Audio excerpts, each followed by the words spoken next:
Assalamualaikum warahmatullahi wabarakatuh. Jumpa lagi dengan saya Asep Rudi Casmana di YouTube channel Zezignesia Education.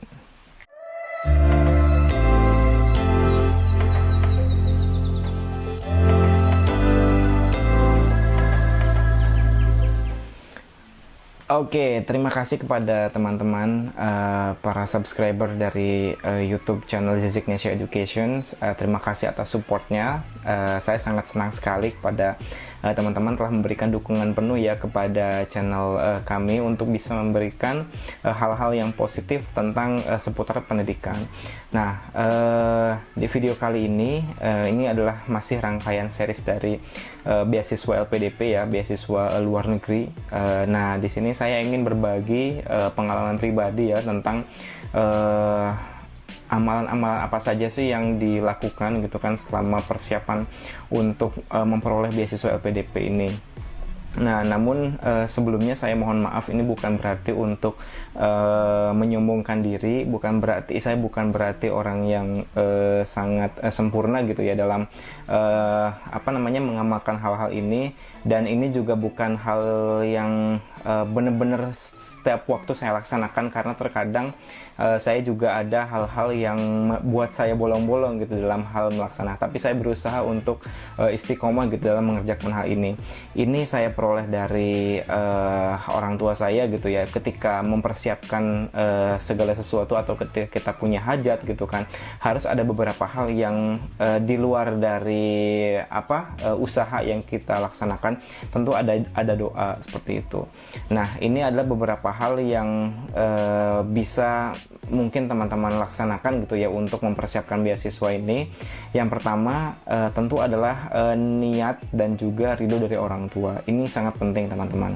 Sebelum teman-teman bercita-cita untuk melanjutkan studi S2, baik itu maupun dalam negeri maupun luar negeri, atau untuk lanjut studi S3 dalam negeri atau luar negeri, kita harus mendapatkan ridho dari orang tua, khususnya dari ibu gitu ya. Apakah orang tua meridhoi atau tidak gitu. Kalau teman-teman sudah berkeluarga, berarti dari istri atau misalnya dari suami seperti itu untuk melanjutkan studi. Saya sangat yakin kalau misalnya keluarga kita sudah mendukung gitu kan, orang-orang terdekat kita sudah mendukung gitu kan, itu benar-benar akan mempermudah kita dalam proses pelaksanaan seleksi sampai kita benar-benar dapat seperti itu. Nah, saya teringat suatu kisah salah satu teman saya gitu kan, kita sama-sama pejuang beasiswa gitu kan.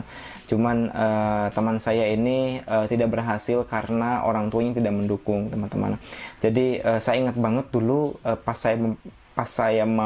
pas kami gitu ya, pas saya dan teman saya itu mau wawancara, kami berdua berencana untuk lanjut studi ke luar negeri ya, ke Inggris.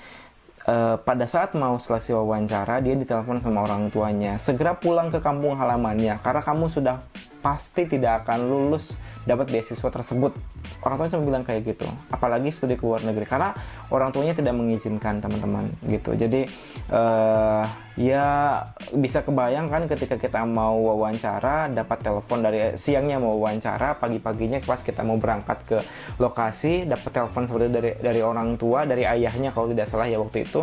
Ya apa boleh buat gitu kan, kalau misalnya memang sudah seperti itu ya benar-benar kita harus mengkomunikasikan kepada orang tua bahwa rencana kita akan seperti ini. Orang tuanya mengizinkan untuk lanjut studi tapi di dalam negeri gitu ya, untuk lanjut S2-nya jangan ke luar negeri.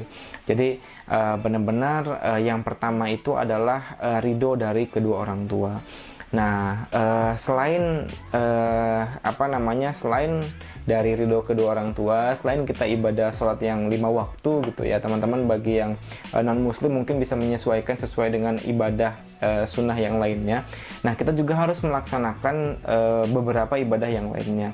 Nah, diantaranya yang menurut saya paling terasa itu adalah sedekah, teman-teman.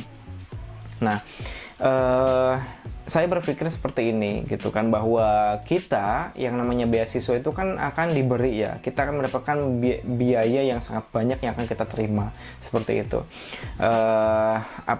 Mulai dari uang SPP, apalagi kalau ke luar negeri ya, tiket pesawat, kemudian biaya bulanan dan yang lain-lainnya, itu pasti ratusan juta bahkan sampai miliaran, yang kalau yang 2 tahun ya mungkin nyampe 1 miliar gitu ya, uang yang akan kita terima.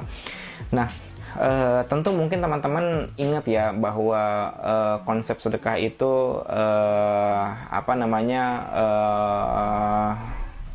istilahnya ya, what goes around comes around. Saya istilahnya seperti itu. Apa yang kita berikan gitu kan pasti akan kembali berlipat-lipat. Saya sangat percaya dengan prinsip seperti itu. Nah, jadi silakan teman-teman untuk bersedekah sebanyak-banyaknya gitu ya. Saya tidak menyebutkan berapa nominal yang saya keluarkan, tetapi sebanyak-banyaknya, prinsip seperti itu gitu ya.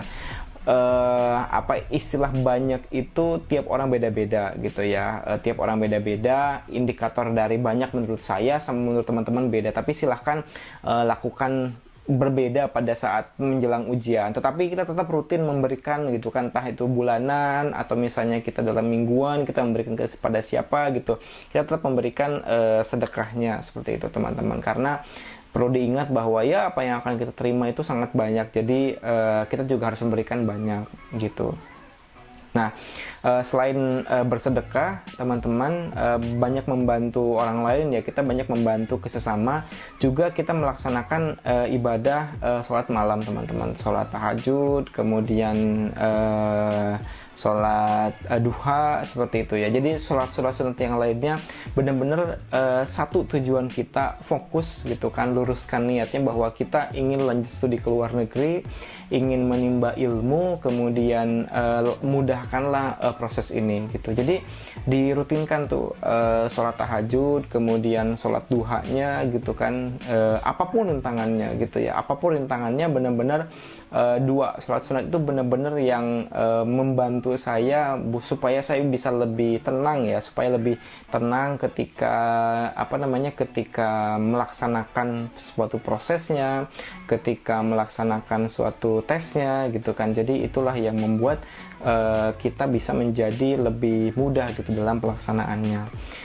Nah, memang tadi saya bilang di awal bahwa pada pelaksanaannya saya juga ada beberapa hari yang memang bolong gitu kan, atau bahkan lupa, kesiangan, tapi coba kita konsisten, kita niatkan 40 hari gitu ya, 40 hari untuk konsisten dalam melaksanakan ibadah tersebut gitu ya, menjelang ujian, tapi jangan sampai terputus gitu ya, meskipun setelah selesai ujian tetap kita melaksanakan juga gitu. Nah, setelah itu jangan lupa didukung dengan puasa sunnahnya, dalam hal ini puasa Senin Kamis gitu kan. Selain memiliki manfaat untuk kesehatan, juga benar-benar untuk berdoa gitu ya, supaya kita benar-benar bisa menahan hawa nafsu, kemudian kita bisa ketika kita sedang berpuasa, kalau saya tuh selalu ingat bahwa saya tuh punya mimpi yang sangat besar, saya punya langkah yang sangat besar, bahwa saya harus terus belajar untuk mengejar mimpi-mimpi tersebut seperti itu. Jadi itu merupakan hal yang memang saya lakukan seperti itu. Nah, jadi dengan hal-hal tersebutlah bisa membantu saya gitu kan dalam memperoleh beasiswa LPDP ini untuk lanjut studi S2 maupun S3. Nah, dengan adanya bantuan-bantuan seperti itu gitu kan, setelah seperti itu selanjutnya kita serahkan kepada Allah gitu. Kita serahkan apakah kita memang layak atau tidak. Kalaupun memang kita belum berhasil, ya berarti kita ada yang lebih baik, atau misalnya ada waktu yang tepat gitu kan untuk melanjutkan studi. Seperti misalnya pada waktu dulu ya, saya sangat berharap tahun 2015 itu saya berangkat gitu kan untuk lanjut studi ke luar negeri. Tapi ternyata Allah berkata lain, 2015 saya gagal gitu ya, sehingga saya belum berhasil untuk mendapatkan beasiswanya. Nah, ternyata kalau saya datang tahun 2015 itu saya tidak ada temannya, teman-teman. Di sana di York itu tidak ada kawannya seperti itu. Jadi itu hal yang sangat positif gitu yang saya peroleh. Nah, di tahun 2016 itu kan saya lulus 2016, saya berangkat, itu banyak sekali orang Indonesia pada saat itu saja. Jadi ini adalah salah satu berkah gitu kan, berkah bagi saya. Mungkin Allah rencana terbaiknya itu muncul kalau saya gak berangkat tahun 2015, saya tidak akan ada teman di York, hanya sedikit gitu kan. Tapi kalau ketika saya 2016, banyak sekali teman saya, jadi saya benar-benar tidak merasa kesepian seperti itu. Nah, termasuk waktu seleksi beasiswa LPDP juga yang S3 gitu kan. Saya 2018 saya gagal, entah saya belum bisa menganalisis kenapa saya gagal gitu kan, rencana Allah seperti apa. Tapi saya gagal, berhasil di 2019 tepat 2 hari atau 3 hari setelah anak saya lahir gitu kan. Jadi akhirnya saya bisa berencana untuk membawa keluarga untuk ke sana seperti itu. Nah, sekali lagi teman-teman, ini adalah berdasarkan pengalaman pribadi saya.